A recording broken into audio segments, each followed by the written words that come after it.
అదే విధంగా 12 వీలర్ది కూడా మీరు చూడొచ్చు 25 టన్ మాత్రమే. This is RTA act rules ప్రకారం. ఇదిగోండి పేపర్ ర్యాలీ ఇంత పెద్ద పెద్దగా వస్తుంది. మామూలు మత్తులో రవాణా శాఖ అధికారులు. దీంట్లో news Telangana reporter Sampath, if I'm not wrong తన పేరు సంపత్, తను ఏప్రిల్ 18 రోజు ఆర్టికల్ రాసిండు. మళ్ళా న్యూస్ తెలంగాణలో మే 27 కూడా రాసిండు. తను రాస్తే ఇలా ప్రెస్ మిత్రులకి తనని మీరు అడగొచ్చు, ఫోన్ చేసి మేము మంత్రి అంచలము అని వాళ్ళ స్వయంగా తనను కూడా బెదిరించింది వాస్తవం. యూ కెన్ ఆస్క్, మీ కొలీగే కదా, మీరు అడగండి ఇది నిజమా కాదా అనేది కూడా మీరు అడగండి. This is the fact.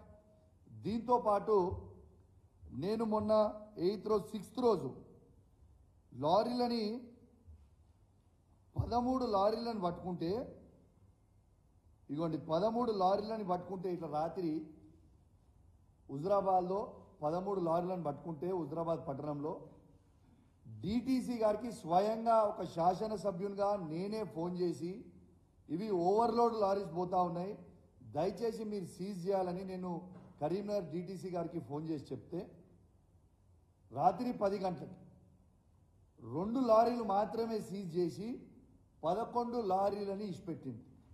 ఆ రోజు ఏం చెప్పింది నాకు డిటిసి గారు, రాత్రి నాకు సెక్యూరిటీ లేదు, దయచేసి పోలీస్ వాళ్ళకి చెప్పమంటే డిటిసి గారిని లైన్లో పెట్టి హుజరాబాద్ పట్టణంలో ఉన్న సీఐ గారికి కాన్ఫరెన్స్ పెట్టి మీరు ఖచ్చితంగా డిటిసి గారికి సెక్యూరిటీ చేయాలి, ఖచ్చితంగా ఈ లారీలను సీజ్ చేయాలని నేను ఆ రోజు రిక్వెస్ట్ చేస్తే ఇమీడియట్ ట్రాన్స్పోర్ట్ మినిస్టర్ గారు డిటిసి గారికి ఫోన్ చేయగానే ఈ 11 బండ్ల నుంచి ఇట్లాంటి 11 బండ్లు ఇప్పుడు నంబర్ చదువుతా, 11 బండ్ల నుంచి 2 బండ్లు సీజ్ చేస్తారు, తతిమ బండ్లన్నింటినీ కూడా ఇచ్చిపెడతారు. మీకు ఆ నంబర్లు కూడా చదువుతా. TS29TB3299 ఒక బండి, TS23T9990 బండి, TS29T7899 ఒక బండి, TS20U0459 ఒక బండి, TS36TA6099 ఇంకో బండి, TS36T1008 ఒక బండి, AP39VA5349 ఒక బండి, TG36T0819 ఒక బండి, TG23T0819 ఒక బండి, ఇంకొక 2 బండ్లు నంబర్లు మిస్ అయినాయి. ఎంత బాధ అనిపిస్తుందంటే ఇలా ఆర్టీఓ అధికారులందరికీ చెప్తా ఉన్నాను, మీరు తస్మాత్ జాగ్రత్తగా ఉండాలి. ఇలా ఈ ప్రభుత్వం ఉండొచ్చు, రేపు మళ్ళా ప్రభుత్వం మారొచ్చు, మీరు మాత్రం శాశ్వతంగా ఉండేటోళ్ళు, రేపు మీరు ఇబ్బందులు పడతారు. ఇలా నేను ఒకటే అడుగుతున్నా, ఇంత పెద్ద స్కామ్ గురించి నేను బయట పెట్టి చెప్తే ఒక శాసనసభ్యునిగా లైవ్ గా లారీని పట్టుకొని వేబ్రిడ్జ్ లో చూపించిన తర్వాత కూడా ఇంకా అదే విధంగా ఓవర్లోడ్ లో బండ్లు కొట్టుకుంటా హుజరాబాద్ మీద నుంచి పోతే కౌశిక్ రెడ్డి గారు ఆపుతున్నారని ఒక ఉద్దేశంతో ఏం చేస్తారు, కరీంనగర్ మీద నుంచి కొత్తపల్లి నుంచి తీసుకొని హుస్నాబాద్ కొడుతున్నారు, హుస్నాబాద్ మీద నుంచి భీమదేవరపల్లి ఎల్కతుర్తి టు వరంగల్ కొడుతున్నారు. రాత్రి 1 నుంచి తెల్లారు 5 వరకు రాత్రి మిడ్-నైట్ హుజరాబాద్ మీద నుంచి కొడుతున్నారు. మరి ఈ లారీలని ఎందుకు ఆపుతలేరు, ఈ లారీలని ఎందుకు సీజ్ చేస్తలేరు, దీని మతలబ్ ఏంటిది అని నేను అడుగుతా ఉన్నాను. నేను ఇంకోటి చెప్తా ఉన్నా, అధికారులందరూ కూడా చెప్తా ఉన్నాను, నేను స్వయంగా ట్రాన్స్పోర్ట్ సెక్రటరీ గారికి, కమిషనర్ గారికి, డిటిసికి, ఆర్టీఓకి స్వయంగా నేనే ఫోన్ చేసి చెప్పినా మీ మంత్రి గారు చేస్తున్న స్కామ్ ఇది, ఎట్టు పరిస్థితిలో ఓవర్లోడ్ పోతున్నాయి, ఖచ్చితంగా మీరు ఆపాలి అని నేను చెప్తున్నా. చెప్తే సరే అని విన్నారు, మళ్ళా అదే విధంగా కొడతా ఉన్నారు. నేను అధికారులందరూ కూడా చెప్తా ఉన్నాను, మీరు మంత్రి గారి ప్రెషర్కి లొంగి పనిచేస్తే మీరు చేసే డ్యూటీ ఎన్టీపీసీ నుంచి తీసుకొని ఏ రూట్ల పైన ఖమ్మం వరకు మా బీఆర్ఎస్ పార్టీ కార్యకర్తలు మీ డ్యూటీ చేస్తాం. ఎక్కడ పడితే అక్కడ లారీలను ఆపుతాం. బాజాప్తు ఈ స్కామ్ ని బయట పెడతాం. మళ్ళా మీరేదో ఉస్మానాబాద్ నుంచి తీసుకపోతే ఏం కాదని నువ్వు అనుకుంటున్నావు కావచ్చు. పొన్నం ప్రభాకర్ గారికి చెప్తున్నా, నీ ఉస్మానాబాద్ నియోజకవర్గంలో కూడా ఆడ నుంచి పోతే అడుగు అడుగున మా బీఆర్ఎస్ పార్టీ కార్యకర్తలు అడ్డుకుంటారు. రాసి పెట్టుకోండి అని చెప్పి సందర్భంగా మీకు తెలియజేస్తా ఉన్నాను. ఇలా చాలా బాధాకరం ఏంటంటే, నా దగ్గర మిత్రుడు అఖిల్ అని ఓ యాక్టివ్ యువకుడు ఉంటాడు హుజరాబాద్లో. ఇదే ఫ్లై యాష్ చేయబట్టి ఆయన బండి స్కిడ్ అయి కింద పడితే తలకి దెబ్బ తగిలి అఖిల్ చనిపోయింది. అప్పటిదాకా నాకు ఈ ఫ్లై యాష్ సంగతి తెలియదు. అఖిల్ చనిపోయిన తర్వాత అసలు ఇది ఏంటిది, దుమ్మేంటిది, రోడ్డు మీద ఎట్లా పడుతుంది, ఇదంతా ఏంది అని ఆ రోజు నేను ఎంక్వైరీ చేస్తే ఈ ఫ్లై యాష్ గురించి అనేది మొత్తం బయటపడ్డది, ఈ స్కామ్ గురించి. ఇలా నేను పొన్నం ప్రభాకర్ గారికి చెప్తా ఉన్నాను, పేద విద్యార్థులు, పేద యువకులు, పేదోళ్ళ శవాల మీద పైసలు ఏరుకుంటున్న పొన్నం ప్రభాకర్ గారికి ఖచ్చితంగా మా అఖిల్ గారి శాపం పాపం ఖచ్చితంగా నీకు తగులుతుంది, రాసి పెట్టుకో అని చెప్పి సందర్భంగా తెలియజేస్తా ఉన్నాను. ఇలా అఖిల్ చనిపోయిండు, ఇంజనీరింగ్ చేసిన పిల్లగాడు, చదువుకున్న పిల్లగాడు ఇలా చనిపోయిండు ఈ ఫ్లై యాష్ చేయబట్టి. ఎవరు బాధ్యులు దీనికి? Who is responsible? ఇలా ఆ విద్యార్థులు అడక్కి సింగపూర్లో కిడ్స్ కాలేజ్ ఉంటుంది, కిడ్స్ ఇంజనీరింగ్ కాలేజ్. వేలాది మంది విద్యార్థులు ఆ రోడ్డు మీద పోతా ఉంటారు. ఈ ఫ్లై యాష్ ఏమో సరిగ్గా దాన్ని గట్టక ఓవర్లోడ్ అవడం వల్ల ఎక్కడ పడితే అక్కడ స్పిల్ అయిపోతూ పోతుంటుంది రోడ్ల మీద. స్పిల్ అయిపోతున్నప్పుడు యాష్ అనేది ఎట్లుంటుంది, సన్నగా ఉంటుంది, బండి స్కిడ్ అవుతుంది.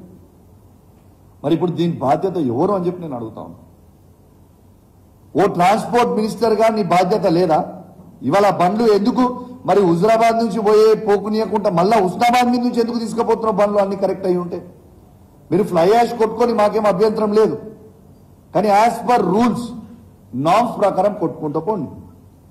అవి కొట్టుకొని పోతే ఓవర్లోడ్ పోతే రోడ్లు పాడవుతున్నాయి. ఈ ఫ్లై యాష్ రోడ్ల మీద పడి ప్రజల ప్రాణాలకి ఇబ్బంది అవుతుంది. Is this not the truth? నేను అబద్ధాలు ఏమని చెప్తున్నా? నేను ఒక్కటే అడుగుతున్నా, ఈయనకి ఎందుకంత భయం అవుతుంది? నేను ఇప్పుడు లైవ్ చూసిన, నీకు దమ్ముంటే నేను చెప్పింది అబద్ధమన్ను అంటే నేను నీతోని చర్చకు రావడానికి సిద్ధంగా ఉన్నా. నన్ను ఏడికి రమ్మంటారో మీరు చెప్పండి.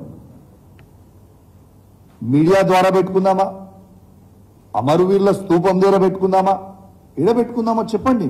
I'm ready to come. మీరు ఆపకపోతే మేము అధికారులకు ఇప్పటికి కూడా చెప్తున్నాం, మళ్ళా మీరు గిట్ల ఈ స్కామ్ ని మీరు ఆపకపోతే మంత్రి గారి ఒత్తిడి వల్ల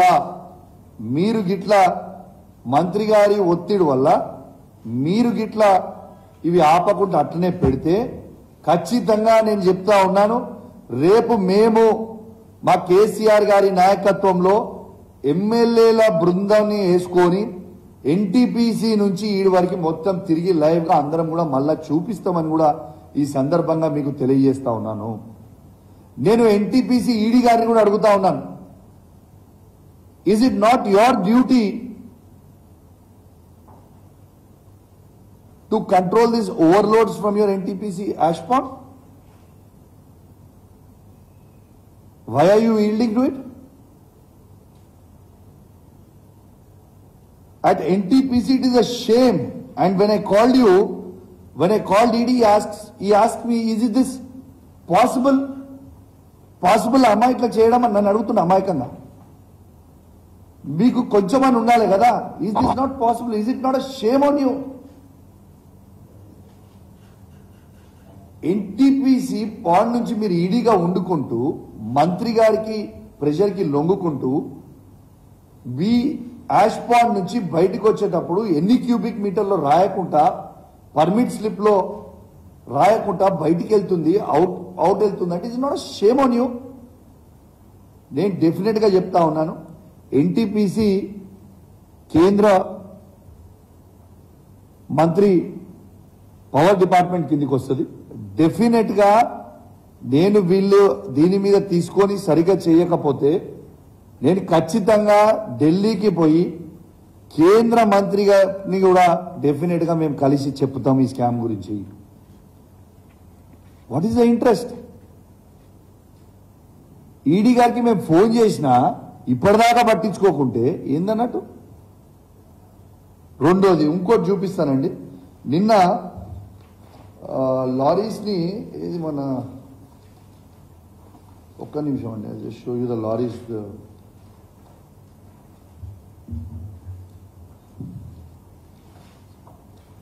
సరే మీకు నా ఫోన్లో చూపిస్తాను.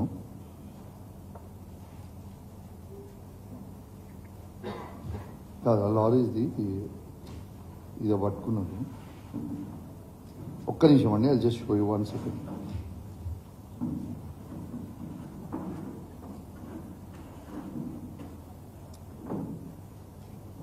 ఈ లారీస్ నిన్న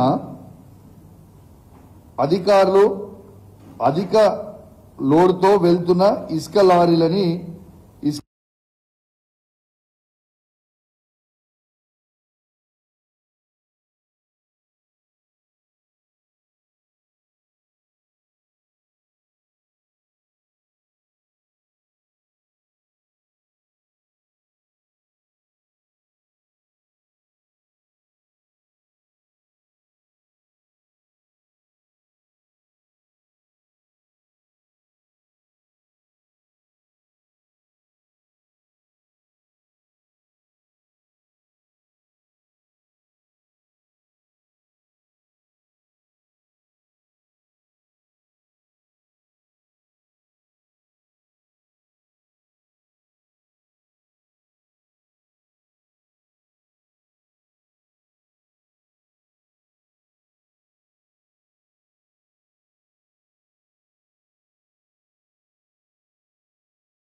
అమ్ముంటే ఇది యావత్ తెలంగాణ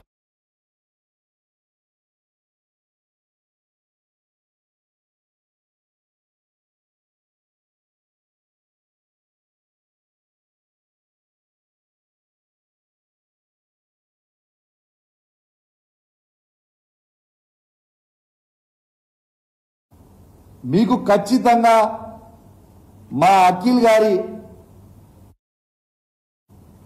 పాపం ఖచ్చితంగా నీకు తగులుతుంది, రాసి పెట్టుకో అని చెప్పి సందర్భంగా తెలియజేస్తా ఉన్నా. అని తెలియజేస్తూ ఇప్పటికైనా కూడా అధికారులని నేను డిమాండ్ చేస్తా ఉన్నా, దయచేసి ఇవి వెంటనే ఆపండి. ఇది మీరు వెంటనే ఇంకొక 3-4 days లో కూడా ఇట్లనే లారీలు నడిచినాయి అంటే మాత్రం it will be a serious issue.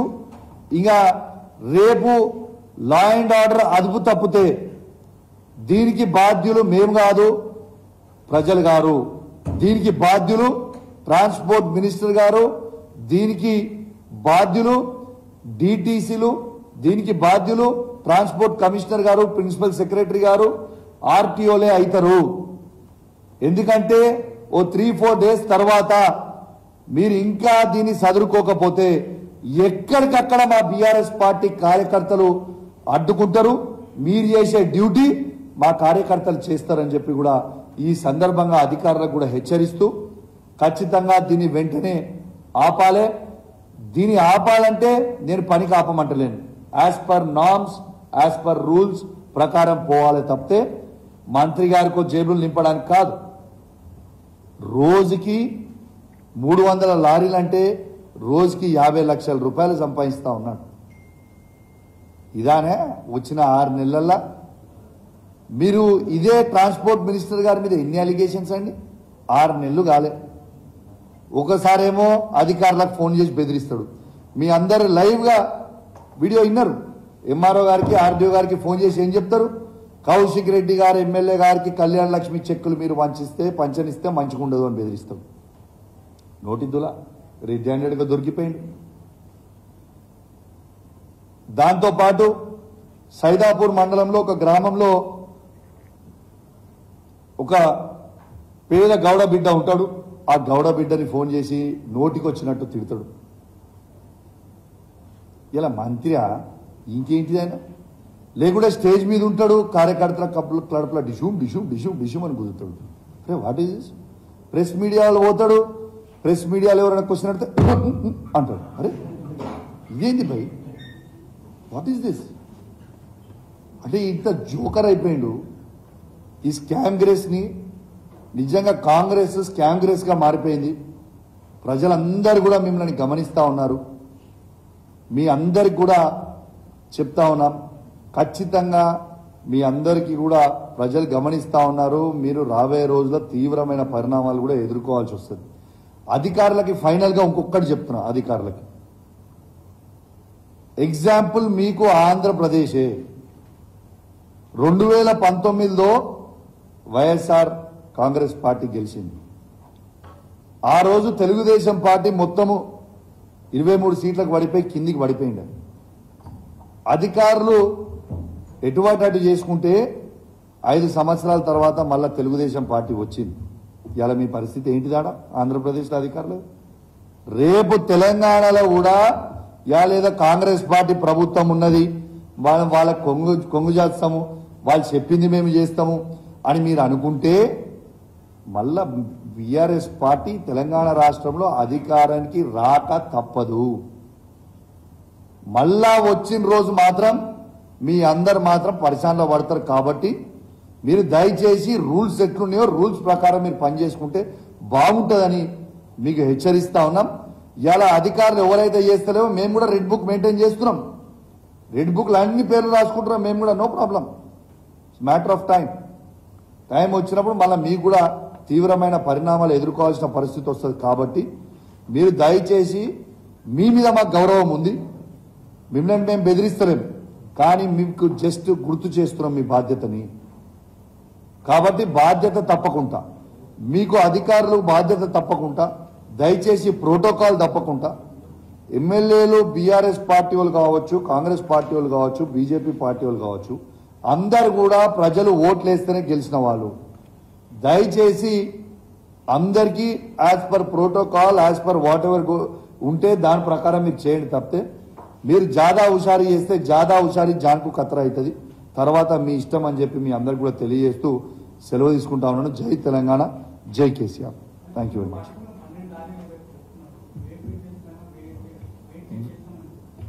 Yes,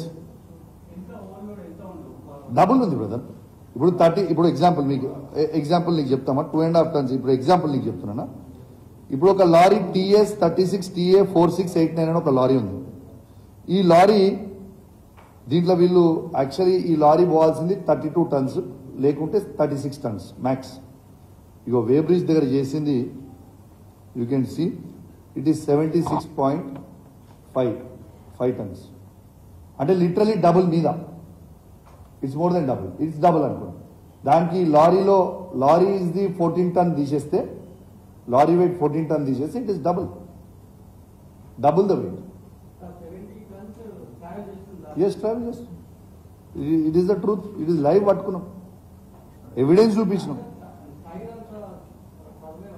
అయితే అరే రూల్స్ కదా బ్రదర్. అయితే నేను తయారు చేసింది కాదు కదా, లైవ్ గా ఆర్టీఓ గారు ముంగట ఇవి లైవ్ గా వేబ్రీజ్ తీసుకొని వచ్చిన మీకు రిజిస్ట్రేషన్. అందుకే యాక్సిడెంట్స్ అవుతున్నాయని చెప్తున్నా. ఆ లారీ తట్టుకోలేక దాని కెపాసిటీ 32 టన్స్ ఉంది. వాళ్ళు 73 టన్స్ అలా తీసుకుపోతున్నప్పుడు ఏమవుతుంది, దాంట్లో బ్యాలెన్స్ ఉండదు, దాంట్లో ఫ్లై యాష్ అంతా పైన నుంచి వస్తుంది, అదంతా రోడ్డు మీద పడుతుంది. ఆ రోడ్డు మీద పడడంతో ఏమవుతుంది, ఎవరైనా బైక్లో పోయేవాళ్ళు ఎవరన్నా కావచ్చు. అదే విధంగా చెప్తాను మీకు, ఆ లారీ రోడ్డు మీద పడడంతో ఆ ఫ్లై యాష్ రోడ్డు మీద పడుతూ బండ్లు స్కిడ్ అవుతుంది. అదే 2 వీలర్ మీద స్కిడ్ అయితే ఒక పేద అబ్బాయి అఖిల్ అనే అబ్బాయి స్కిడ్ అయి చనిపోయింది. నా దగ్గర మిత్రుడు చనిపోయింది. ఇప్పుడు young boy is just around 27-28 years ఉంటాడు. వాళ్ళ కుటుంబాన్ని ఎవరు చూసుకోవాలి బ్రదర్? ఇంత దారుణం. అప్పటిదాకా దీని సంగతి ఏంటో తెలియదు నాకు. అఖిల్ జరిగిపోయిన తర్వాతనే దీని సంగతి తెలిసి దీని గురించి మాట్లాడడం జరుగుతుంది. నేను దీని గురించి ఏదో డైరెక్ట్గా పెట్టి చెప్పట్లేదు. నేను 1.5 మంత్ నుంచి రెగ్యులర్గా అధికారులకు చెప్తా ఉన్నాను, ఇది చాలా డేంజరస్ స్కీమ్ అవుతుందండి, చెక్ చేసుకోండి అని చెప్తా ఉంటే చాలా లైట్గా తీసుకున్నారు. ప్రజలందరూ కూడా ఇబ్బంది పడుతుంటే యువకులు మొత్తం నా దగ్గరకు వచ్చి చెప్పిపోయిన తర్వాతనే దీన్ని చేయడం జరిగింది. హుజరాబాద్లో ఉన్న యూత్ అంతా నా దగ్గరకు వచ్చి అన్న ఇట్లా అవుతుంది, మాకు ఇబ్బంది అవుతుంది, మా వాళ్ళు చనిపోయినరు, మీరు ప్లీజ్ దీని మీద స్పందించండి, దీనిలో లక్షల కోట్ల రూపాయల స్కామ్ అవుతుందని వాళ్ళు చెప్తేనే కదా నేను స్పందించింది.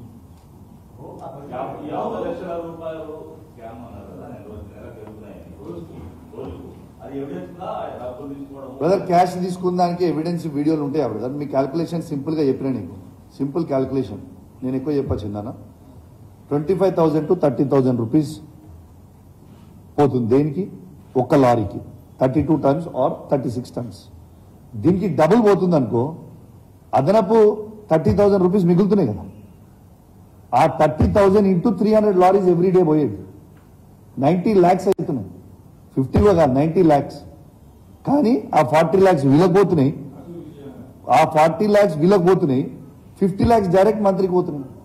ఈ మంత్రి గారు కలెక్షన్ బాయ్ పేరు కూడా చెప్తున్నా నీకు, పొన్నం ప్రభాకర్ గారి అన్న కొడుకు అనూప్ గారు. నేను చెప్పేది అబద్ధం అయితే చందు, మీద మీడియా ఉంది లైవ్, నువ్వు ఇప్పుడు కూడా పో.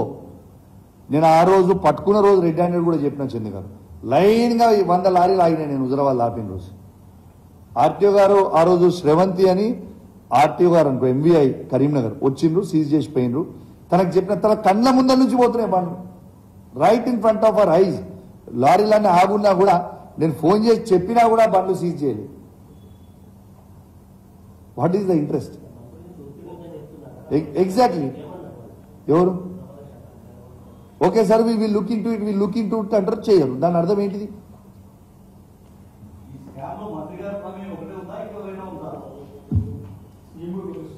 ఇవాళ సీఎం నాయకత్వంలో రేవంత్ రెడ్డి గారు ప్రభాకర్ గారు పోతుందన్నట్టే కదా. వాట్ ఎల్స్ దీంట్లో అనేది ఏముంటుంది సార్? డెఫినెట్ కదా, ముఖ్యమంత్రి ఈజ్ ద బాస్, సీఎం గారి నాయకత్వంలో ఇద్దరు పంచుకుంటున్నారేమో ఇద్దరు, అందుకే ఎవరు దాంట్లో స్పందిస్తలేరు. లేకుంటే మంత్రిది ఇంత పెద్ద స్కామ్గా నేను చెప్పిన మొత్తం దేశమంతా చూసిన తర్వాత ఇప్పుడు ఏమైపోయింది, ఇది ఆర్పీ ట్యాక్స్ అయిపోయింది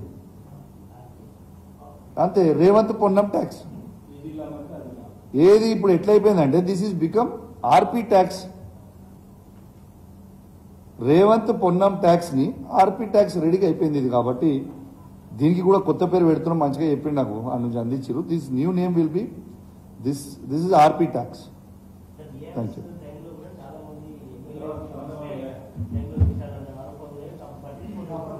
బ్రదర్. దీనికి కూడా ఆన్సర్ చెప్దాం బాబు, మీ ఒక్క నిమిషం ఇది కూడా చెప్దాం. మీరు ఉష్కేది కూడా నీకు చెప్తున్నా. 10 years 2004 to 2014 కాంగ్రెస్ ప్రభుత్వం. ఈ శాండ్ మీద గవర్నమెంట్కి వచ్చిన ఆదాయం ఎంతండి? 47 crores per annum total Andhra Pradesh. ఇలా తెలంగాణలో కేసీఆర్ గారు ముఖ్యమంత్రి అయినప్పుడు పర్ ఇయర్ ఎంత అండి? 5,700 crores. అంత ట్రాన్స్పరెంట్ గా పనిచేసినాం. ఇక దీనికే మీ ఆన్సర్, ఇంకా దీనికంటే పెద్ద ఆన్సర్ ఏమి ఉండదు. Thank you very much.